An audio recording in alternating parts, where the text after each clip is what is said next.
할렐루야, 감사합니다. 항상 찬양을 할 때 보면은 가사와 모든 것이 너무나 은혜스러워서 그냥 입으로만 찬양하는 게 아니라 마음으로 가사를 잘 생각하면서 찬양하시길 바랍니다. 지금 이 시기가 되면은 하나님께서 베풀어 주신 은혜를 생각하면서 감사하는 시기입니다. 한 해 동안 베풀어 주신 정말 하나님의 사랑과 은혜를 되돌아보면서 하나님께 감사하고 영광을 돌리는 이런 시기입니다. 여러분, 매년 돌아오는 감사절 기간이지만은 여러분은 올해 어떤 것들로 하나님께 감사를 드리고 있는지요? 물론 우리들은 이 시기에만 하나님께 감사하는 것이 아닙니다. 매일매일 삶이 하나님의 은혜로 살아가기 때문에 매일매일 매 순간 감사하며 살아가야 합니다. 오늘 본문은 바울 사도가 데살로니가 성도들을 위해서 감사의 중보기도를 하는 장면입니다. 우리들도 하나님께 감사를 드리지만 여러 가지 감사로 표현할 수가 있습니다. 기도로, 물질로, 봉사로, 헌신으로, 가지로 표현할 수 있습니다. 그런데 바울 사도는 오늘 본문 9절에 보면은 데살로니가 성도들을 인하여서 하나님 앞에 감사하며 심히 기뻐하는 장면이 기록되어 있습니다. 바울 사도는 디모데로부터 데살로니가 교인들이 믿음과 사랑에 대해서 기쁜 소식을 듣고 나서 그 기쁨으로 하나님 앞에 감출 수 없는 영적 만족함이라. 너무 하나님이 주신 그 은혜에 너무나 감사해서 기뻐하고 있는 지금 그 장면입니다. 오늘날 우리들이 이 세상을 살아가면서 우리들에게 만족감을 느끼는 것, 그래서 우리들이 기뻐하고 즐거워하고 감사하는 것이 어떤 것들이 있는지요? 그리고 누구에게 감사를 드리고 있는지요? 오늘 본문에서 보면 바울은 하나님 앞에서 기뻐한다고 기록이 되어 있습니다. 즉 자기 자신들이 행한 것 때문에 기뻐하는 것이 아닙니다. 내가 많이 봉사했기 때문에, 내가 전도를 많이 했기 때문에, 내가 무슨 좋은 일을 했기 때문에 하는 것이 아니라 하나님께로부터 온 것 때문에, 받은 은혜 때문에, 즉 받은 은혜 때문에 기뻐한다고 이렇게 지금 말하고 있는 것입니다. 그리고 그 내용의 9절 마지막 부분에 보면 알 수 있듯이 그 은혜가 너무나 커서 어떠한 감사로 하나님 앞에 보답할까 하는 그런 말씀을 하고 있습니다. 우리 인간은 다른 사람들이 가지고 있지 않는 것들 가지고 있으면 기뻐하고 즐거워하고 만족할 때가 있습니다. 물질적인 것뿐만 아니라 인격적인 거라든지 정신적인 거라든지 지식적인 거라든지 포함이 되어서 남이 가지고 있지 않는 것을 내가 가지고 있으면 만족하지요. 그러나 우리들이 생각해 봐야 하는 것은 정말 우리가 기뻐하는 요인들, 그 이면에 하나님이 계시는지를 한번 생각해 봐야 합니다. 성도에게 있어서 온전한 만족의 기쁨은 오직 하나님께로부터 오는 것이기 때문에 찬양할 때 오늘도 얼마나 은혜스럽습니다. 하나님을 찬양하니까. 물질이나 인격적이나 정신적인 것으로 오는 기쁨이 나쁘다고 지금 말씀드리는 것이 아닙니다. 이 모든 기쁨을 주관하시고 계시는 분이 하나님이시라는 사실을 깨닫는 것이 중요하다는 거예요. 그래서 우리들의 기쁨 이면에 서 계시는 주님을 바라볼 수 있어야 우리들이 어리석은 잘못을 범하지도 않고 주님의 은혜에 대해서 진심으로 감사드릴 수 있는 것입니다. 찬양도 입으로만 찬양하는 것이 아니라 온 몸과 마음을 다해서 영어로 하나님을 찬양할 수가 있는 것입니다. 지금 이 시대는 자기를 어필하는, 피하는 시대라고. 우리들의 시대라서 우리들의 모든 것의 이면에 계시는 하나님이 점점 가려지고 계셔. 안 보이기 시작하는 거예요. 숨겨지는 시대라고 할 수 있습니다. 그렇지만 우리 성도들은 모든 면에 있어서 우리 이면에 계시는 하나님을 바라보고 바로 그분께 바로 고백할 수 있어야 합니다. 여러분, 우리들의 진정한 기쁨과 감사의 근원은 바로 하나님이시고 또 하나님부터 오는 은혜가 진정한 감사가 되고 있고 기쁨이 되어야 합니다. 우리들의 기쁨은 하나님께 속한 것이기 때문에 하나님께서 우리들에게 진정한 기쁨을 주시기를 원하시고 그 기쁨만이 우리한테 정정한 기쁨이 될 수 있습니다. 그래서 요한복음 15장 11절에 보면 예수님께서 이렇게 말씀하셨어요. 내가 이것을 너희에게 이르면 내 기쁨이 너희 안에 있어 너희 기쁨을 충만하게 하려 함이라고 이렇게 말씀하셨습니다. 오늘 바울 사도는 데살로니가 교인들이 견고한 믿음 위에 올바로 서가지고 정말 그 순수하고 건강한 신앙으로 성장하고 있는 것을 하나님께 감사하고 있어요. 그리고 또 하나님께서 역사하신 승리와 결과라고 하나님이 하는 은혜라고 지금 감사하고 있는 거예요. 그런데 그 크신 은혜가 어떻게 감사로 보답해야 할지 보답할 길이 없다고 이 고백을 지금 하고 있습니다. 우리들도 하나님으로부터 정말 많은 은혜가 없으면 지금 이 시간 놓치지 못하시오, 그죠? 여러분, 이 세상은 주님의 손안에 있습니다. 무엇 하나 주님의 손길이 미치지 않는 곳이 없습니다.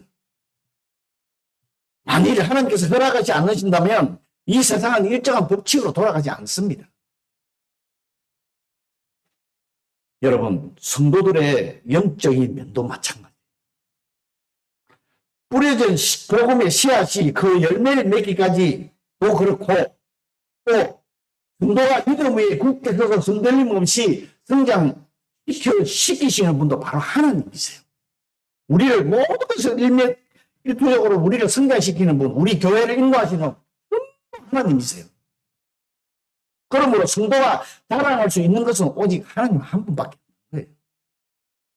그런데 오늘 본문 10절에 보면은 바울의 기도를 보면 이렇게 있어요. 주야로 심히 간구하면 너희 얼굴을 보고 또 너희 믿음이 부족한 것을 보충하게 하려 함이라 하는 말씀이 있어요. 여기에서 간구하고 너희 얼굴을 보고 하는 것은 바울 사도가 지금 다른 데 있어요.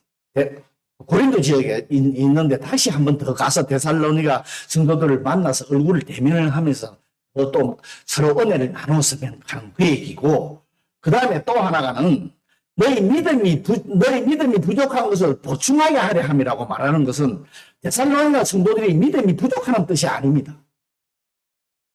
현재의 믿음으로 만족하지 말고 장수한 분량의 믿음까지 이르기를 원하는 그 마음이, 우리가 왜 기도할 때 조금 전에 저를 위해서 기도해 주는 성령 충만함으로 잘 말씀을 또 전할 수 있게끔 해달라. 이제 그런 기도예요. 지금 이 기도가. 말이 잘 달리는데, 말이 텔레비 하면서 보면, 경마장에 보면 말이 말이 잘 달리는데도 막 개쳐가지고 때려요. 그죠? 더 잘 달려. 그런 의미와 같은 것입니다. 성도가 아무리 좋은 믿음을 가졌다 하더라도 계속해서 부족한 부분을 보충해야 합니다. 완벽한 사람은 없잖아요. 믿음이 견고하면 할수록 사탄의 공격이 더 심해집니다. 신앙생활하기 더 어려워져요. 여러분 경험해 보셨는지 모르겠지만요. 그래서 겸손한 자세로 늘 주님께 자신의 믿음을 붙잡아 달라고 간구해야 합니다. 성도의 믿음의 기도를 이루어 주시는 분은 하나님이시잖아요. 그래서 바울 사도도 11절 이하에 보면은 자신의 기도를 이루어 주시는 분은 하나님 우리 아버지와 우리 주 예수라고 고백하고 있습니다. 기록되어 있습니다.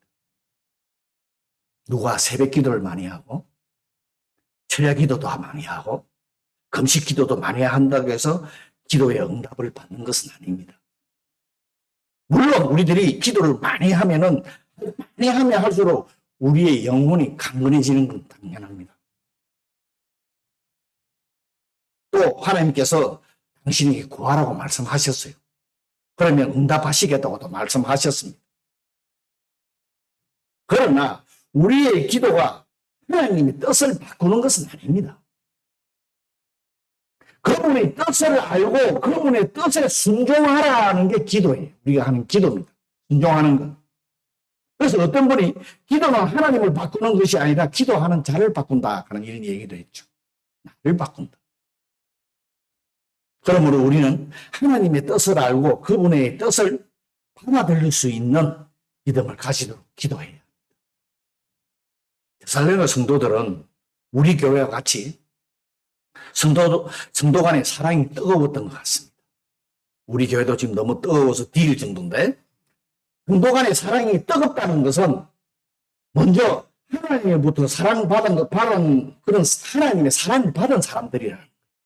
먼저. 그런데 오늘 본문 3세에 보면은 하나님으로부터 사랑을 받은 성도 간의 사랑으로 끝나지 말고 모든 사람에 대한 사랑으로 퍼져나가야 하는 것을 12절에서 지금 교훈하고 있습니다.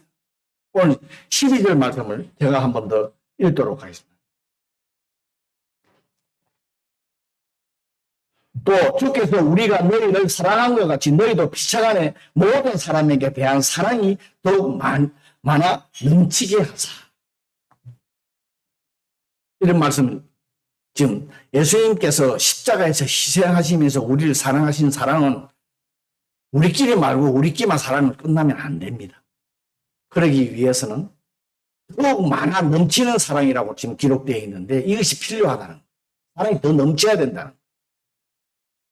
더욱 많아 넘치는 사랑은 어떤 사랑이에요? 이것을 그냥 사랑하는 것이 아니라 자기를 미워하는 사람도 사랑해야 한다는 의미예요. 즉 원수를 사랑하는 것이죠. 말씀이 있죠. 이 말씀이에요. 그런데 우리들의 사랑에 있어서는 우리들의 사랑은 있어서는 안 되는 것이 있어. 뭐가 있냐? 저도 그렇지만 그것은 바로 경계선입니다.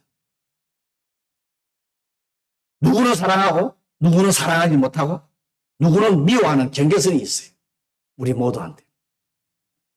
그러나 하나님께서 십자가의 예수 그리스도를 통해서 우리에게 주신 사랑은 경계선이 없습니다. 경계선이 있었어도 안 됩니다. 그런데 우리들은 있었어도 안 되는 사랑의 경계선을 만들어 놓고 있습니다. 이 경계선 저나 여러분이나 지우셔야 합니다.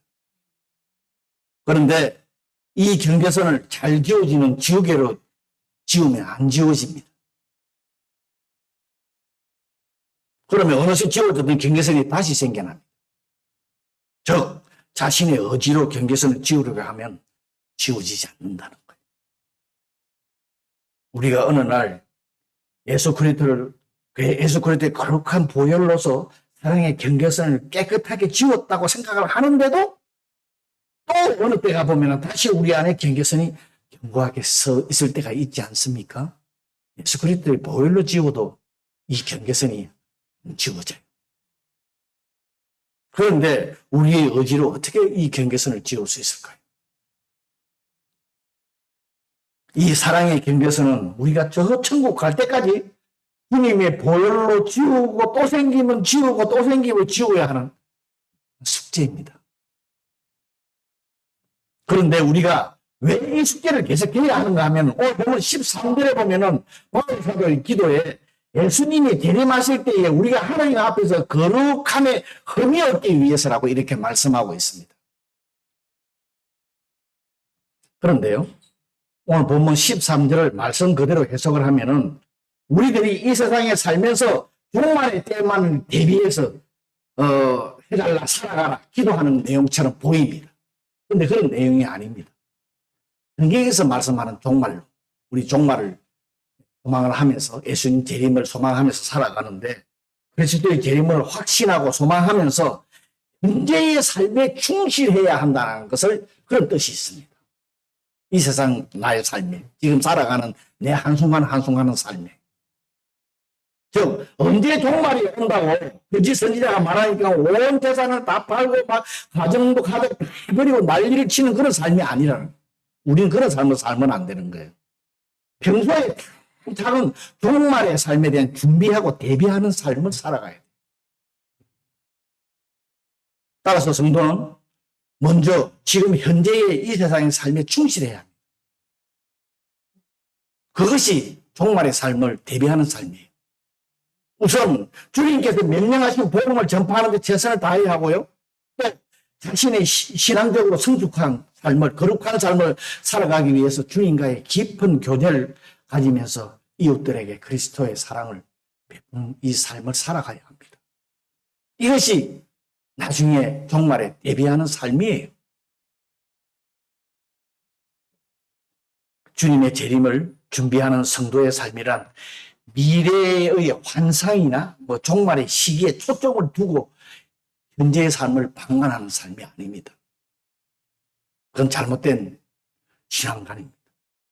언제일지 모르지만은, 주님의 재림이 언제일지 모르지만은, 우리가 하나님 앞에 설 때 거룩함에 흠이 없을 수 있도록 지금 이 현재 내 삶에서 준비를 해야 하는 삶을 살아야 된다. 그 말씀. 여러분, 인간의 믿음은 아무리 견고한 믿음이라 할지라도 거기에는 분명히 주의해야 할 부분이 저도 있고 여러분도 있습니다. 어느 누구나 다 있습니다. 여러분, 우리들의 사랑과 우애가 아무리 충만하다 할지라도 우리의 힘으로는 계속해서 이 사랑과 우애를 유지해 갈 수 없습니다. 항상 우리가 주님을 온전히 의지함으로 우리들의 사랑과 우애가 지속할 수 있는 것이고, 또 지속해 주시는 주님의 은혜를 잊지 않고 정말 주님께 진정으로 감사하는 삶을 살아갈 수 있고 주위의 사람들한테도 사랑을 베풀 수 있는 것입니다. 우리들도 오늘 바울 사도가 기도한 것처럼 믿음의 부족함을 인정하고 주님의 도우심으로 믿음과 사랑이 계속해서 충만한 데까지 이룰 수 있도록 주님의 은혜를 간구하고요. 또 그분으로 인하여서 감사하고 기쁨이 충만한 삶을 살아가기를 기도하며 나아가는 저와 여러분이 됐으면 좋겠습니다. 자신의 삶을 한번 돌아보는 지금 귀한 시간 되었으면 좋겠습니다. 우리 잠시 기도하는 시간 같습니다.